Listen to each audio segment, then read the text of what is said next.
You ready for this, fam? You ready for this one? Let's get this discussion underway. The following program is rated TV MANOC. It contains a big pair of nuts directly on your chin. It is intended only for mature audiences. Viewer discretion advised. They say you can't judge a book by its cover. Watch me.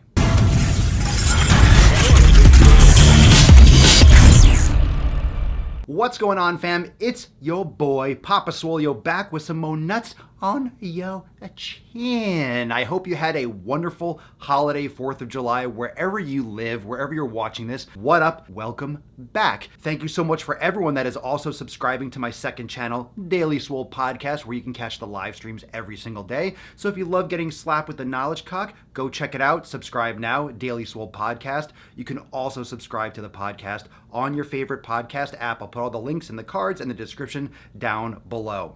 I've been following the fat acceptance and the body positivity movement for a while from a health aspect. This is going to be me asking you for your opinion and your feedback, because this discussion and this conversation doesn't always have to be fucking violent. It doesn't always have to be angry. It doesn't always have to be a real, freaking cock knocking. It doesn't have to be a battle. But it's hard for it not to be.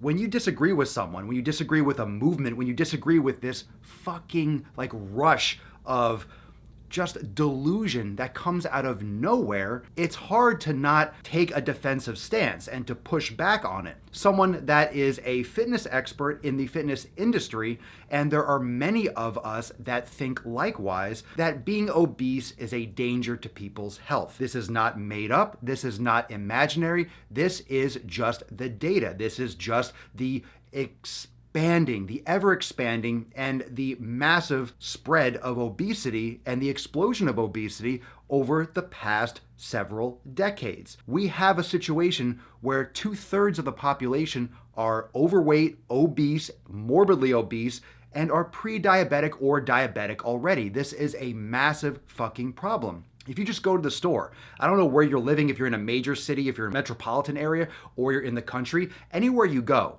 if you go to the supermarket, if you go to a bank, if you go to a store, go to the mall, just look at people, even going to your gym, everyone has a gut. Everyone has a gut. Every single fucking guy that I see has a gut. You can call it the dad bod. I call it a fat fucking gut. That's literally what it is. Why do dudes, not just women, because women tend to take this body positivity and this fat acceptance. I don't hear men talking about this shit. Where are the fucking dudes that are really banding with body acceptance and fat acceptance and body positivity? Where are the dudes? Where are they? It's always chicks. It's always fucking women. Why do you think that is? Are there no overweight men? Are there no overweight dudes out there? Why aren't the men jumping on this bandwagon? Why is it always fucking women? Why? They'll blame diet culture. They'll blame that society has always demonized fat and fat people are weak. Fat people are the problem. Fat people have a problem. They have a problem with their extremely high risk of getting these metabolic diseases. They have a high risk of not being able to get up off the ground. They have a high risk of not being able to catch themselves when they fall. They have a high risk of having a lot of other medical conditions, including high blood pressure, including type 2 diabetes, including heart disease and heart attacks and things like that. Not everyone is going to get one. That's the argument that they'll make. Those that are in the body positivity and the fat acceptance movement, they'll make that argument that, well, not everyone has that. Of course, not everyone gets cancer when they smoke cigarettes. Not everyone breaks their arm when they fall down a flight of stairs. Some people break their leg. I mean, there's a lot of chaos and random shit that we're still figuring out when it comes to science. But I think it is pretty undeniable that having a ton of extra fucking body fat is not good for you. It's not good for you. You don't need it. The reason why diet culture exists and the reason why weight loss is part of the conversation is because people have a lot of extra weight that they should be losing. It's not about getting to skin and bones to look a certain way to be on a magazine cover. It's about losing that extra weight to get to a healthy weight. And of course, people make the argument, well, there's no healthy weight. You could be healthy at every size. Maybe. Maybe? Like, you want to roll the dice on that one? The odds are pretty heavily stacked against you in the healthy at every size. You're not healthy if you're emaciated. You're not healthy if you are in the 600-pound club. So why are you drawing this vague distinction that you could be healthy at every size? Mental health? Physical health? What type of health are you talking about? We also blurred this distinction between loving yourself and loving yourself based on how you look. You can have self-respect, you can love yourself, you can enjoy yourself as a person, you can be proud of yourself, but you can still want to improve. I think that's such a fundamental aspect of being a human, is striving for greatness and pushing yourself to do better and helping others do better. Not putting your arm around people and coddling them and pretending like everything's okay, you don't have to change. So I've been sent a lot of things, and I'm sure you've heard of Virgie Tovar, who wrote the book, You Have the Right to Remain Fat. I have this up here because it's been sent to me a lot lately, because a lot of people are sharing this book and adding their own captions, and it's really just a manifesto that you can do essentially whatever you want, love yourself, pushing back against diet culture. It's like the embodiment of fat acceptance, body positivity, all those things. What is an issue with our society and the social justice movement is that we're grouping fat acceptance and body positivity with all these other types of inclusion, right? Like trans rights and, LGBT and all of that stuff and gender equality. And when one person is an activist that's pushing those ideologies, whatever you believe, I mean, I'm not taking a side on this, I'm just bringing this up, and then you tack on fat acceptance, you tack on body positivity, you tack on healthy at every size. It's like when you group it all together, it's like pushing something through Congress. If you add a couple earmarks here and there to a bill, it just kind of like rides the train. If you go against one, then you're going against all of it. So if someone that is an activist for all these other things, gender issues, they also promote body positivity and fat acceptance. If I, for example, go against that, I'm going against everything. I'm going against all inclusion. I'm going against everything with gender. That's not the case. You can't lump all these social justice things together. This is a health issue. If you are transgender, if you are gay, if you are straight, I mean, those aren't physical health risks. That could be a choice. You can make that argument. I mean, that debate is out there, and that's not what this video is about, but you get my point. You're not at risk for health issues, physical health issues, if you are gay. You're not. You're not at risk for you have a higher chance for a heart attack if you're gay. If you're homosexual, you have a higher risk of getting diabetes type 2. No. But if you are obese, you do. You do. It's not a debate. They make that argument because if it's not 100% across the board, which it's not, you can't say that every person that's obese is going to have type 2 diabetes. You can't say everyone. You can't say everyone that smokes is going to get lung cancer. You can't say when that's going to happen.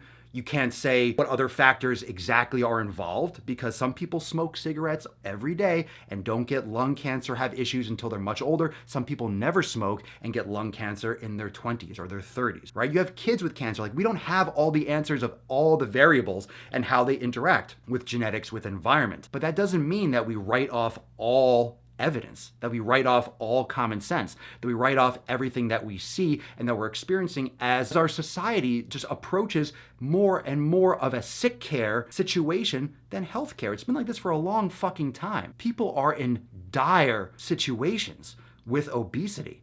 And like I mentioned earlier in this video, you go outside anywhere and dudes, everyone's got a fucking gut. Even if they're slender, you have a gut. It's the quality of the food. It's the quantity of the food. And it's not the diet culture. It's this excess, gluttonous culture. When you start talking about fat acceptance and body positivity and that you have the right to fucking remain fat, sure, we just celebrated 4th of July. You have the right to remain fat. You have the right, you have the freedom to do what you want. Do you want to die young? Do you want to have type 2 diabetes? Do you want to be on medication? Do you want to have trouble getting out of a fucking chair? Do you want to have trouble fitting into airplane seats? There's always those extenuating circumstances where someone has a medical condition that was of no fault of their own, genetic, that they just can't lose weight. Any one of those people that's watching this video, you're not going to take this offensively because you know your situation, you know your truth. But for everyone else in denial, what message is that sending? You have the right to remain fat. How many people do you know that are part of the fat acceptance, that are part of body positivity, that believe that you could be healthy at every size? How many of those people train hard?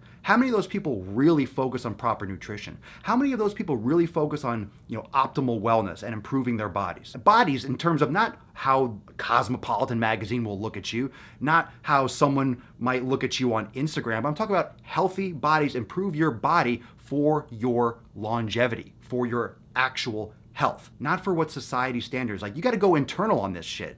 Forget about what other people fucking think. You could summarize this book by just saying, stop worrying about what other people fucking think. Worry about you. Worry about your truth. Get some fucking self-awareness. Start meditating. Start figuring out what's most important to you. Do you want to live well? Do you want to be able to move around well? Do you want to have fucking issues with medications and with diseases and illnesses that can be prevented? Like, do you want that? If you want those issues, then by all means, I guess you have the freedom to do so. But what message are we sending? Like, those people are not going to be taking advantage of training hard. They're not going to be doing that. If you're giving them a blanket, like a get out of jail free card, like, hey, you have the right to remain fat. Well, why the fuck would I try to be healthy then? This is not encouraging people to be healthy. The woman who wrote this book, her Instagram is just a ton of just her eating ice cream and candy and cakes. And she has this Camp Thunder Thighs where all these obese women gather and probably sing Kumbaya and hold hands and you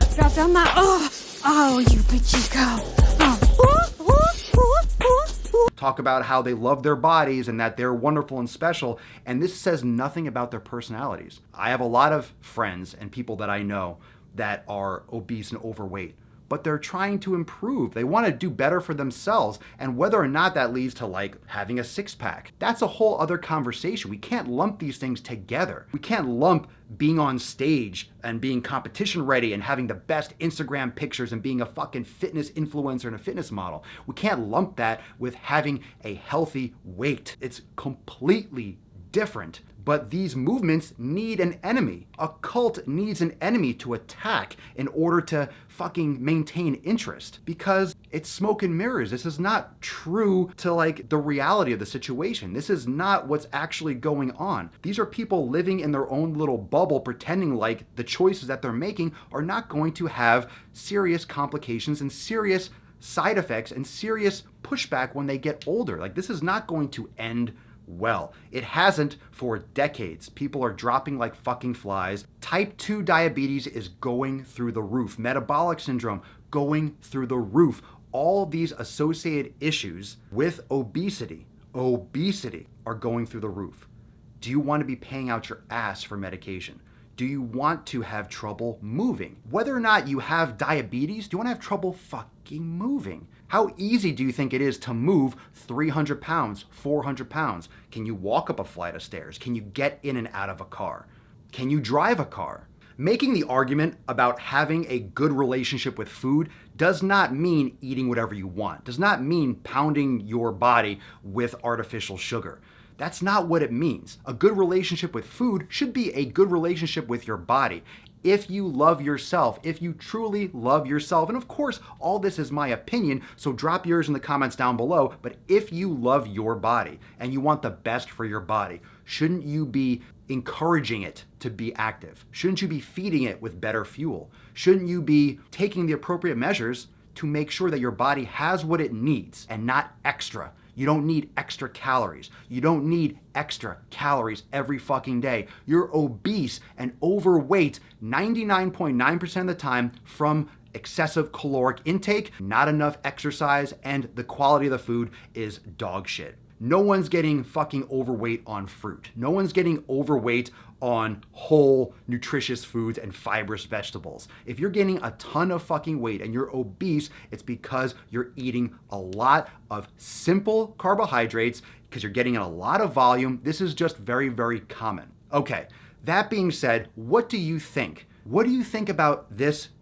type of, whether you want to call it denial, what do you think about this type of cloak and veneer? This is not about not accepting people for who they are. This is not about being rude. This is not about having six-pack abs. This is about making sure that we reverse the trend of obesity, that we reverse the poor health outcomes that we're seeing all over the United States. This is not something that is really up for debate. You can have any kind of social argument you want. You can talk about philosophy and how people think and demonize fat. Oh, I'm the victim. Woe is me. If you're obese, you're at high risk for type 2 diabetes. You're at high risk for metabolic syndrome. You're at high risk of mobility issues. You're at very, very, very, very, very high risk for heart issues. You're just at a high risk. Does it guarantee that you're going to have an issue?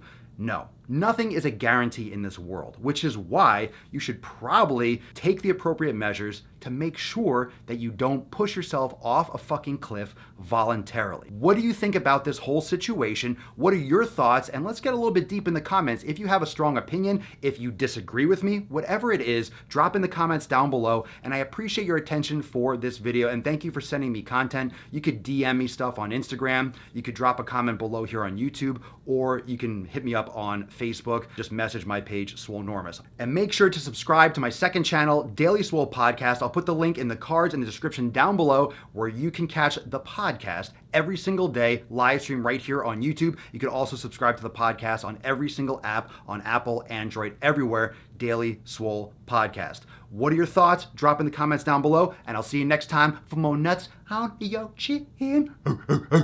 Peace. Oh my God, this fucking shit.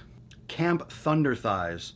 Wow, good idea. So you have a lot of obese people sitting around a campfire eating s'mores, talking about how they're just okay with being extremely obese. In the picture just above this one, she has diets aren't about portion control, they're about mind control, and right above she's eating a fucking ice cream cone. If you want to be fat, it's not like I hate you for it. If you want to be fat, fine, fucking be fat. But stop telling people that maybe want to take their health seriously that it's not gonna fucking affect them and that it's everyone else's fault that they're feeling bad about themselves. No, it's fucking you. Take care of your own shit. Fuck, get a pump on. Time for me to work out. This shit gets me amped up to train. East Coast with the gang, gang, gang, gang.